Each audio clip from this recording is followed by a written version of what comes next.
All right, so today we're diving into a story that's causing a lot of buzz online. Yeah, it's got it all, real estate, influencers, and some big questions about who you can really trust online. Exactly. And it's all playing out in Kenya. Definitely a fascinating case study. We're basing this deep dive on a YouTube investigation, and the channel's called What's Poppin'? Okay, I've seen that channel. They do some pretty in-depth stuff. Oh, yeah, they really dig deep. So what did they find? Well, their video was called Abel Mutua Caught in a 200 Million Land Scam. The Grand Acres Scandal explained. Wow, 200 million. That's serious. Abel Mutua, huh? Yeah, he's a pretty popular influencer in Kenya. I know him, yeah. So basically what we're going to do today is break this whole thing down for you. Okay, sounds good. We'll look at all the key players, try to understand what happened, and then, see what lessons we can learn about real estate investment and influencer endorsements. Sounds like a plan. So to start, we need to talk about Solomon Wang. He's the CEO of this company called Grand Acres, and from what we see in the What's Poppin' video, he's like the ultimate influencer CEO. What do you mean by that?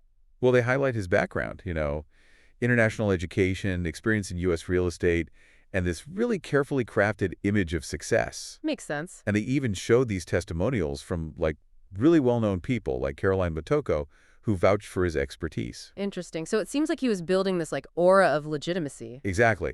And it seems like for a while, Grand Acres was operating legitimately, closing deals and having, some satisfied customers. Okay, so what changed? When did things go south? Well, that's the thing, right? Around late 2023, early 2024, that's when things took a turn. Around that time. And you know what else was happening around that time? What's that? A huge surge in influencer endorsements for Grand Acres. Oh, wow. Okay, I see where you're going with this. It makes you wonder if that influx of new clients, drawn in by these big-name endorsements, played a role in what happened next. Right, because suddenly you have all these people investing based on trust in these influencers. And then, boom, these allegations of missing millions surface. It's like, how do you go from a seemingly legitimate business to this? Exactly. It's a lot to unpack. Definitely highlights the potential dangers of relying solely on endorsements when making these big financial decisions. Now, this is where things get really interesting, especially for anyone who follows the Kenyan influencer scene. Okay, I'm all yours. Because one of the biggest names involved in promoting Grand Acres is Abel Mutua. Oh, wow, I know him. And he's kind of fascinating in this whole story because, on one hand, he's been very outspoken against scams. Really? Yeah, especially land scams that target Kenyans living abroad. He even has this whole segment on his channel called Mugenzi Diaries, where he shares stories about these scams. So that makes his involvement with Grand Acres even more surprising. Exactly. It raises so many questions like, did he do his due diligence? Was he misled somehow? Or is there something else going on here? It's hard to say without knowing all the details. And the thing is, he didn't just endorse Grand Acres, he went all in. Oh, really? Yeah, the video shows clips of him praising Solomon Wang, calling him the land connoisseur, and he even documented his own land purchase journey through the company. Wow, that's a pretty strong endorsement. Oh, and he even composed a song dedicated to Solomon. You're kidding. Nope, a whole song. I mean, that level of personal involvement, it undoubtedly influenced a lot of people. No doubt. So what happened when these allegations came out? What did Abel do?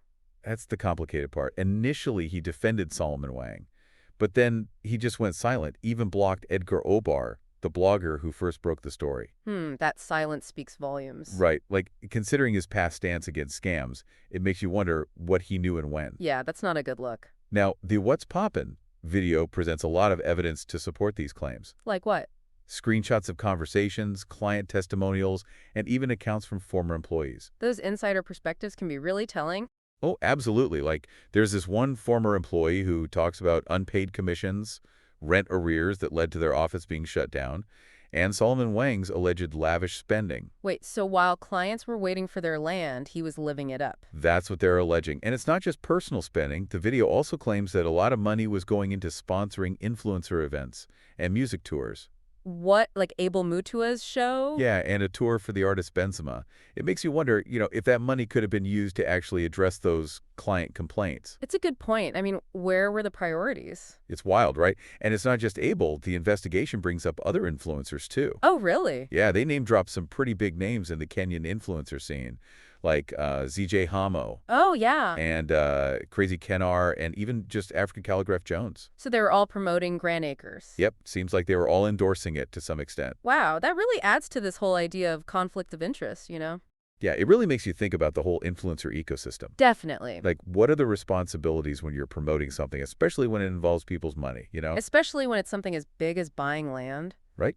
It's a huge decision. It makes you wonder, how do you even navigate this world of online endorsements? Like, how do you know who to trust? That's the million-dollar question, isn't it? It is, especially as influencer marketing just keeps growing. It's everywhere you look. You really got to be cautious and do your research. So let's talk about what happened after all this came out. Okay. The What's Popping video really highlights the contrast between the experiences of those influencers who seem to have gotten their land and the growing number of people who are saying they lost everything. That's a stark contrast. It is, and it's fueling a lot of anger towards the influencers. Makes sense. It feels like a betrayal of trust. Yeah, people are questioning if they knew something was wrong or if they just ignored red flags. It's hard to know what was going through their minds. The video specifically calls out one influencer, Chef Africa. What did she do? Well, she posted on Instagram defending Grand Acres, saying she did her due diligence and even bought 2 pieces of land. But that doesn't mean everyone else got what they paid for, right? Exactly. It's like just because she had a positive outcome,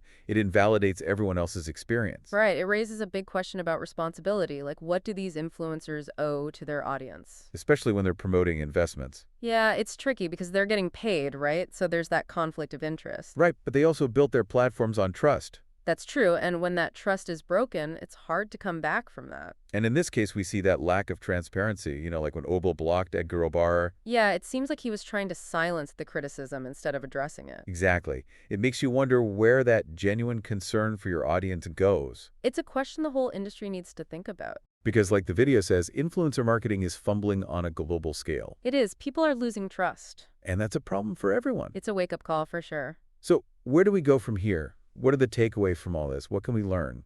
Well, I think first and foremost, it shows the importance of critical thinking, especially with financial decisions. Don't just take an influencer's word for it. Right. Do your own research, check for red flags, and talk to experts if you need to. Yeah, be your own advocate. Exactly. And we also need more transparency from the influencer marketing industry as a whole. It can't just be about slapping a sponsored label on a post. No. Influencers need to be upfront about their relationships with brands, and they need to be doing their due diligence. Really understanding the products and the companies they're promoting. And being able to answer tough questions from their audience. That's key. If you can't do that, then maybe you shouldn't be promoting it. This whole Grand Acres thing is a mess. It is. It's sad for the people who lost money, and it raises questions about the future of influencer marketing. But maybe it's a chance to learn and grow, Absolutely. By understanding what happened, we can all be more informed and responsible. All right, let's put on our optimistic hats for a second. Okay. What needs to happen to prevent this from happening again? What are the solutions? What can we do to make things better? Like, how do we actually make influencer marketing more trustworthy? Well, it's going to take a lot of work from, everyone involved, like not just the influencers, but the platforms, even regulators, and of course, us as consumers. So let's start with influencers. What can they do? I think it really comes down to due diligence, like actually researching the brands they're promoting, especially when it involves like people's finances, Right, like it's a big deal. It is. It's like, imagine recommending a restaurant to a friend. You'd want to check the menu first, right? Yeah, you don't want to send them somewhere terrible. Exactly. So it's the same with brands. You got to ask tough questions, look for red flags, really understand the business before you tell your followers to invest. So it's like going beyond the surface level. Exactly. And transparency is key, too. What do you mean? Being open about how you're getting paid. If you're getting money for an endorsement, say it clearly. It's about being honest with your audience. Yeah, because that builds trust, and that's what matters most. So what about the platforms like YouTube and Instagram? Do they have a role in this? Oh, absolutely. They need to set some ground rules, like stricter guidelines for sponsored content, Like making sure those disclosures are actually happening. Yeah, and maybe even verifying brands, especially those in like high-risk sectors. So there's some accountability there. Exactly. It's about protecting everyone involved. What about the government? Can they do anything? Well, they can definitely help by, setting some clear laws around influencer marketing, outlining responsibilities, that kind of thing. So holding people accountable. Yeah, and giving consumers, a way to get help if something goes wrong. So it's like a safety net. Exactly. Okay, so that's like the big picture stuff. But what about us, the everyday people? What can we do?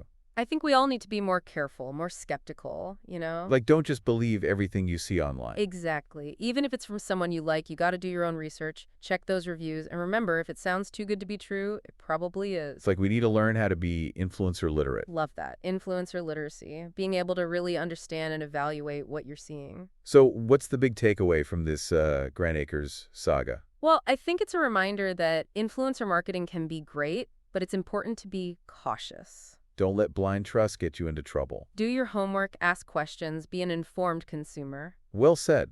And remember, this is a global issue. you know? It is. It's happening everywhere. So we'll leave you with this. How do you want to be part of the future of influencer marketing? Are you going to just go with the flow, or are you going to demand better? The choice is yours.